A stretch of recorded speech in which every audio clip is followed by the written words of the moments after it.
So how can we use affirmations to get unstuck and become more positive? How do we use them? Well, affirmations are, if you were to walk into my home over on Maui, and walk... Oh, and I'd like to. You're very welcome. Thank you. And you walked and looked around at all the different... I have affirmations everywhere. I have them over my bed. I have them where I shave. I have one at my door that as I walk out, it says, attitude is everything, so pick a good one. Yeah. You know, I have one on my in the car, right as I look at it every single day, right on the dashboard, and it says, practice aloha. Would you say there was one affirmation that we could all use to change, you know, to move towards our dreams right now? I don't know that there's one. I mean, the one that I use is that, you know, I can attract anything I want into my life. You know, I am in charge of my life. I can create health and happiness and being positive. I just remind myself of that over and over and over again until it just becomes a way of being. Because an affirmation is just sort of a beginning step. It's a way of allowing yourself to retrain your mind to create the habit that we have that things aren't going to work out and things are terrible and I can't. That's like old programming. Overcome. Yes, correct? it's all. It's just habitual thinking, you know. And one of the great poets, Wordsworth, said that habits rule the unreflecting herd. You know, it's like you become part of the herd that doesn't reflect, and you want to change those habits. Yeah. What would you say is the key to living an inspired life, since you seem to be living one? I think probably the most important thing about being inspired is to understand what the word inspired means. If you break it down, it's in spirit. And it's like a recognition. I think the most significant thing about it is that you begin to realize that who I am is not a human being here having a spiritual experience, but it's really the reverse, that who I am is a spiritual being, an infinite spiritual, invisible being, having a temporary human experience. And the key to living an inspired life is to always come from that place. In Excuses Be Gone, in a recent book of mine, I talk about living from a place of awareness. And awareness is thinking like God thinks. Like we all come from a source, every single one of us, and we all return to that source. You know, T.S. Eliot said, we shall not cease from exploration, but at the end of all of our exploring, will be to return to the place from which we originated and to know it for the first time. And he was speaking about death. You know, it's like ultimately you're going to return to the place from which you originated. I take that to mean that if you return to the place from which you originated, you don't have to die to experience that. You can live in spirit. And when you see yourself as a spiritual being, having a temporary human experience, and everything is ongoing. Everything shifts. Everything changes for you, and you begin to recognize that there's absolutely nothing that you can't do. I mean, in the New Testament, there's a wonderful line of Jesus. He says, with God, with Source, with Spirit, however you want to call it, all things are possible. And I always ask an audience, what does that leave out? You know, that all things are possible literally means all things are possible. So whatever it is you'd like to attract into your life, whatever you'd like to accomplish, whatever you'd like to do in your life, if you start from a spiritual place, a place of all things are possible, if I return, you know, and get to that place, and then I begin to visualize it, and I begin to use my imagination, because everything that we see around us, everything in this world, was once imagined. Everything. You know, that camera that is there, the clothes that you're wearing, the chairs that we're sitting on, everything once had to be imagined. If you get that, I mean, Einstein's famous observation was that, you know, imagination is more important than knowledge. If you can learn how important your imagination is, and that's where your spirit is, in that place, and then once you go to that place, in what it is you'd like to attract into your life, you're coming from a spiritual place, absolutely nothing is impossible. Yeah. How would you define spirituality? I think it's, again, Einstein was one of my heroes, and you know, they asked him about quantum physics and all of these technical questions, and I remember him saying, he said, they're just details. He said, I'd like to really learn to think like God thinks. I think, I was down in Australia a couple of years ago, and I was on a show there, the Tonight Show down there in Australia, the equivalent of the Tonight Show here. And the woman asked me, what is your mission? And I just blurted out, to live a God-realized life. And she asked me what that meant. And I said, I think that means to learn to think like God thinks, how does the source of all things, if you could put it into a context of how does it think? How does God think? The only thing that God thinks, it seems to me, is like if these were the hands of God, you'd say, well, what does God do with his hands? Well, the only thing he does with his hands is that he gives. And spirituality is that. It's taking your attention off of yourself. Like the first 9 months that you were alive, you know, inside your mother's womb, there was absolutely nothing for you to do. You know, you just let go and you let God, which is what we say in the recovery movement. You just let go and you just allow. And you can't interfere with the process. There's nothing, you know, there's an invisible intelligence that is allowing this growing fetus to have its nose show up, its heart starts beating in 1 second, and after 9 months it comes out and we look at this beautiful little creature and we say, great work, God, we'll take over from here. And in the taking over process, we create what we call a false self. Yeah. And the false self is the ego. That's when separation occurs, right? Absolutely. That's when we separate from source. Right. Right. And then with that separation, we call it edging God out, E-G-O, the ego. That's the ego. And we take on this false self, and we start to believe that who I am is not this divine perfection from which I originated, but who I am is what I do, and what I have, and what I accomplish, and what other people think of me, and who I am is separate from everybody else, and even most egregiously, who I am is separate from God. Yeah. We begin to believe all these things, and that's the opposite of, you asked me about spirituality. It's to go back to the place from which you originated and to live from that, which means it's about serving. Yeah. It's about offering. Lao Tzu spoke about this in the Tao Te Ching. He said your original nature is based on 4 cardinal virtues. And the cardinal virtues, if you can live them, this is who you are as a being. Reverence for all of life, just finding love in all things, the planet, the plants, the human beings, the animals, everything. You have reverence for all of it. You kill nothing.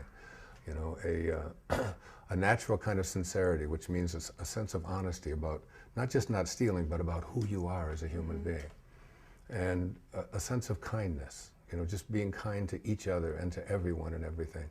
And also service. Those are the 4 cardinal virtues. Reverence for all of life, honesty, kindness, service. That's a spiritual life. And that's what a God-realized life is. It's how I try to live my life. Yeah. That's wonderful. Getting rid of this ego. Yeah. It's a tough master. It's a tough one. It's a very tough master. I mean, the ultimate, even in relationships, Mariel, I mean, one of the hardest things we have to do in relationships is to try to love like God loves. You know, I quote in the film, I quote Hafiz, the great Persian poet. He said, even after all this time, the sun never says to the earth, you owe me. He said, just think what a love like that can do. It lights up the whole world. Without any expectation. That's spirituality. It's like just, you know, living your life from a place of giving and offering without any and expectation, serving. And in our relationships, particularly our love relationships with each other, you know, to be able to love someone who doesn't love you back, you know, to be able to love someone who abandons you, someone who walks out on you, to be able to love a person who criticizes you or who just doesn't want anything to do with you, but that you love. You know, that's the ultimate test, and it's one of the tests that, you know, the ultimate love. I don't know if you have any children or not, but you know, so the ultimate love is generally a mother's love for her child. Yeah. Because that's the God kind of love. That is. You don't look at that child who's crying and screaming in the middle of the night and say, you know, what do you think you're doing, and you're bothering me and all of that. You just offer them. You just you know, you take that child, you put it to your breast, you feed them, you hold them, you comfort them, and if they cry 24 straight hours, you still do that. Yeah. It's like, and they don't have to love you back. They don't have to do anything. Try to take that kind of love and apply it in our relationships. That's when we push the ego out, because the ego always wants to own something. It always thinks that, I'll tell you. It always wants to be right. Right. It wants to be right, and it wants to own things. I'll tell you a great story. My friend David Simon told me this story. You know who Deepak Chopra is, I'm sure, a dear friend of mine. And his son Gotham was in New Delhi. And he went into and he was given an example of this at the Chopra Center, when I was sitting in on the audience. And Gotham went into the movie theater in Delhi, put his hat on a chair and went in to get some popcorn. He went, got his popcorn, came back, and somebody was sitting in his chair. And he said to the gentleman who was sitting in his chair, he said, "Excuse me, but that's my chair." And the gentleman said to him, he said, "Well, how do you know it's your chair?" He said, "Well, I put my hat on it." He said, "That's how I know it's my chair." And the man said, "So according to your logic and way of thinking, if I put my hat on your car, it's mine?" And I thought, that's what the ego does, isn't it? Yeah. It's what the ego wants to own everything, including each other. You know, it's like if I'm in a relationship with you and I love you, that means, you know, we place conditions on it. Yeah. You're responsible. And if you decide to love someone else, then I can't love you anymore. Or if you walk out on me, or if you criticize me, or if you leave me, being able to love someone, even if they do that, you know. Anthony DeMello used to talk about that in like loving without attachment. You know, the ego is such a hard master. It just it has all of these demands. And I mean, he used to say that the great test to be able to love someone is to say, "I leave you free to be yourself, to think your thoughts, to indulge your tastes, to do exactly as you please, and I will still love you." Hardly anyone can pass that test, but God can. Would you say you've overcome your ego? No, Me I neither. wouldn't. I wouldn't say that at all. If I said yes, I would be lying. I But I think that it's a journey every day. You do better, you know. It's the you taming go of it. Yeah. It's really the taming of it. It isn't nearly. It's a balance. Yeah, I think that true nobility really isn't about being better than anyone else. No. It's about being better than you used to be. Right. And you know, I mean, Nice, I've been through nice. divorce twice. I've been through addictions. I've been through a lot of heartaches, a lot of struggles in my life, living in orphanages and foster homes and so on. All of those things have been just, you know, great teachers for me. But the toughest one for me is still the ability to love those who don't respond to me the way I think that they should respond to me. The way you Not so want them much to. in an audience and not so much with the people that I run No, into. but you're intimate. You know, you're close to people. No, I know it's very difficult. Even with my own children. And I have Yeah. 8 beautiful, wonderful children. But that's what awareness is. That's what being present is about. It's about Exactly. staying and it's like, okay, I'm not perfect, but I can try in this moment to accept that I don't get things the way that I want them. And to recognize that it's your ego talking. Yeah, because it's not you. It's not really your pure you It's the when you're false talking about the self. child. Yeah. And there was a great teacher from India. His name was Vivekananda. His devotees used to ask him, "How do we do this? How do we tame this ego? How do we, you know, do we push it out? Do we destroy it?" And his answer was so beautiful. He said, "In the springtime, go out and observe the blossoms on the fruit trees." He said, "The blossoms vanish of themselves as the fruit grows. So too will the lower self, the ego, the false self, so too will the lower self vanish as the divine grows within you." And that's what it is for me. I'm 69 years old, and it's like every day I try to let the divine grow within me just a little more. Just, you know, practicing aloha, whatever you want to call it. I was staying in a hotel in Los Angeles the other day. I was up taping this with the Bonnie Hunt show, and I was on the 5th floor, and there was a woman who comes into the room. She's been on the 5th floor for 12 years. She's a maid, and she cleans our toilets, and she keeps our living room nice, and she's she cleans up dirty sheets that have stains on them. I mean, this is an angel who comes into your house. And I was there with my daughter Serena. We had just done the show, and I started talking to her, and I just reached into my pocket and I took a $100 bill and I put it in her hand. My God, you would have thought that I had given her the keys to the kingdom of God. I mean, she was so great, and we were there for 2 more days. She left gifts in my daughter's room and in my room, and she brought me a picture of her daughter, and she's from El Salvador, and she had just lost somebody in some flooding that had just taken place there, and it was like opened something up. that's letting the divine grow within you, finding, and it isn't the $100. No, I mean, no. a lot of you watching can't afford $100, but you can afford. You can think a nice thought. It's just like somebody. You can say a kind word. You can say, and so many people forget to say thank you to people that serve. Or the in that people way, that are begging at the, with their brown signs up on the side of the road. You don't have to give everybody who's standing there asking you for money. but you also don't have to criticize them. You don't have to find fault with them. And you don't know what the story is. Yeah. We all think we know. Yeah, you can give a silent blessing. I can remember, I used to do that. I used to think, I remember one time thinking, who is this guy? He's healthy, he's strong. What is he doing standing up there? I work, why isn't he working? And then when I got up a little closer, I saw that he only had one leg. And I thought, he only has one leg. Yeah. You know? Yeah. And I pulled the car over and I got him in and I took him and got him something to eat and gave him a little money and all that.